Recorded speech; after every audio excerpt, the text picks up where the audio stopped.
back up and restore WhatsApp messages on Android. This guide covers both processes to keep your chats safe and recover them easily. First, open WhatsApp on your Android device. Next, tap on the three dots in the top right corner to open the menu. Following that, tap on Settings from the drop-down options.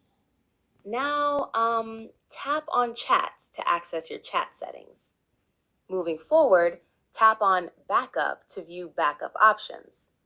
Afterwards, tap on Backup to manually create a backup of all your messages and media to Google Drive. In addition to that, you can enable automatic backups by tapping on Backup to Google Drive and selecting daily, weekly, or monthly. Once your backup is complete, make sure you're signed in with the correct Google account. Subsequently, if you need to restore your messages, uninstall and reinstall WhatsApp from the Google Play Store.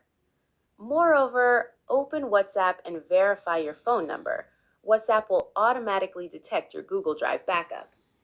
Afterwards, tap on Restore when prompted to recover all your chats, photos, and videos.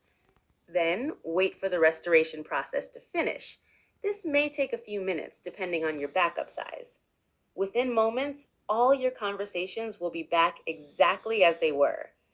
And that's it. If this helped you secure your WhatsApp data, don't forget to like, subscribe for more WhatsApp tips, and enable notifications by hitting the bell icon. See you in the next one.